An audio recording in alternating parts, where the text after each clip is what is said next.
So, good afternoon, everyone. I am Pratham Sidi with Sarthak Sharma, Purvi Mangla, Angel Sharma, and Yash Upadhyay from Techno Institute of Advanced Studies. Our team name is Team Mridang, and हमारे play का नाम है एक ख्वाहिश. एक ख्वाहिश is a rag picking theme based नुक्कड़ नाटक. इसके ऊपर हमने पिछले 1.5 साल से हम इस पे काम कर रहे हैं एंड ये हमारा प्ले जो है रैक पिकर्स की लाइफ को दर्शाता है.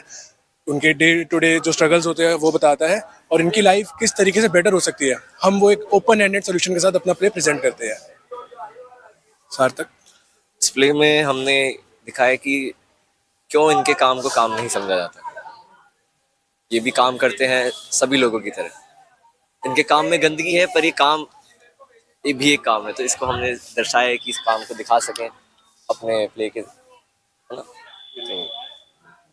और मतलब जो ये प्ले है बहुत ही मतलब सबको देखना चाहिए मेरे हिसाब से, कि हमें ये स्ट्रीट में भी जब हम करते हैं तो मेरे हिसाब से सारे रैक पिकर्स को भी देखना चाहिए, क्योंकि ये एक सोशल थीम बेस्ड प्ले है और ऐसे मुद्दे को उठाने में बहुत वक्त लगता है और इस प्ले को बनाने में भी बहुत मेहनत और बहुत टाइम लगा है. तो प्लीज ये प्ले देखिएगा जरूर. हमारे मृदंग थिएटर सोसाइटी के यूट्यूब चैनल में भी है.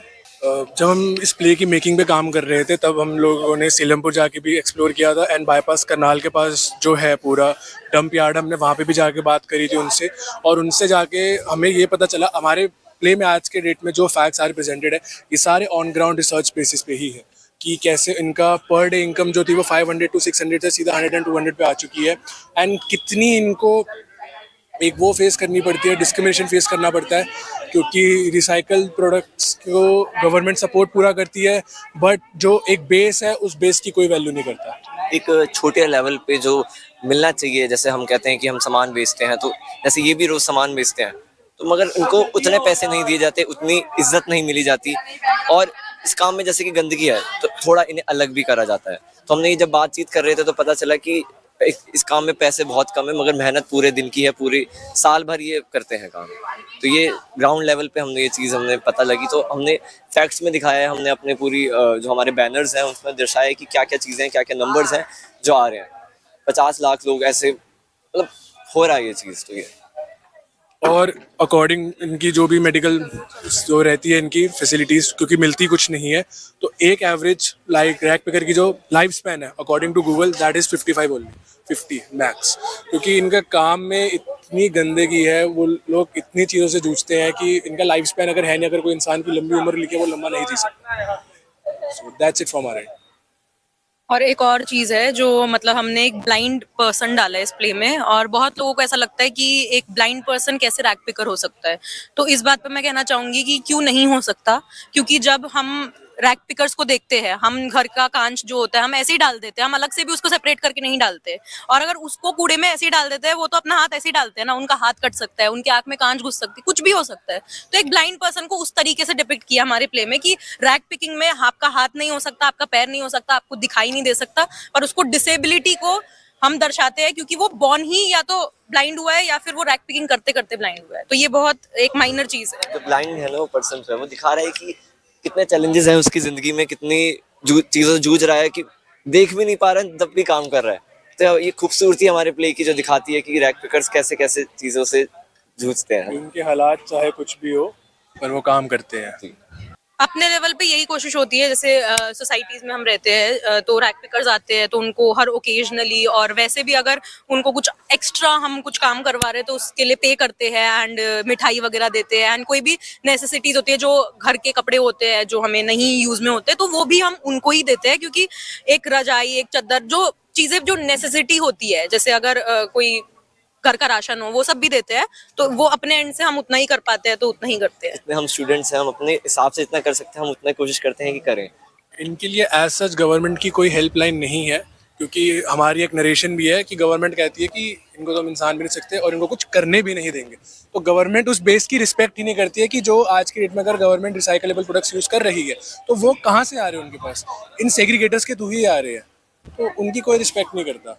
और इनके जो इतने बड़े बड़े जो भी सारे डंप यार्ड्स बने हुए हैं बाईपास कनाल के पास, जो इतने इनके पहाड़ बने हुए हैं, कूड़े के पहाड़ जो गवर्नमेंट कहती है, उसके अंदर कितना क्या रिसाइकलेबल है इन लोगों को पता है और उनको नहीं पता गवर्नमेंट को. इवन तो अगर इनके लिए गवर्नमेंट कुछ करती भी है तो वो चीज़ रास्ते में ही रह जाती है, और जो पॉलिटिकल नेता वगैरह होते हैं वो ही खा लेते हैं, उन तक वो चीज़ें पहुंचती ही नहीं है कि उनके लिए भी सरकार ने अगर कुछ कदम उठाती भी है तो भी उनको पता ही नहीं चलता, वो रास्ते में ही रह जाती है चीज़ें।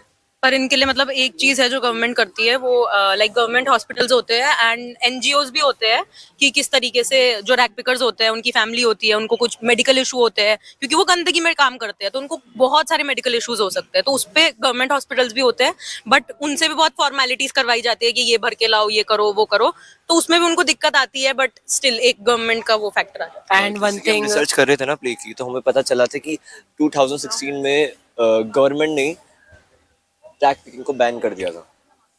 ये एक आर्टिकल था, मगर पूरी जो हमें पुष्टि थी वो नहीं मिल पाई, मगर ये हुआ था ऐसा कि 2016 में रैक पिकिंग को बैन कर दिया था, फिर दोबारा इन्होंने अनबैन करा, तो मतलब कि वो इस काम को ऐसा कर दिया है कि बिल्कुल कि काम ही नहीं है ये, वो कूड़ा भी उठा रहे हैं मगर उनके काम को ही बैन कर दिया। तो वो चीज़ थी जो हमने मेंशन करने वाले थे हम अपने प्ले में, मगर उसका एक जो कहते हैं ना परमानेंट वो नहीं था जो हमें मिल सके, तो ये छोटी सी चीज़ थी जो हुई थी गवर्नमेंट की साइड से। एंड वन थिंग और कहना चाहूँगा, गवर्नमेंट के साथ साथ लोग भी उनको बहुत डिस्क्रिमिनेट करते हैं बेसिस ऑफ देयर कि वो इतने गरीब है, पॉवर्टी लाइन में है, उनको रैक पिकिंग का जॉब करते हैं।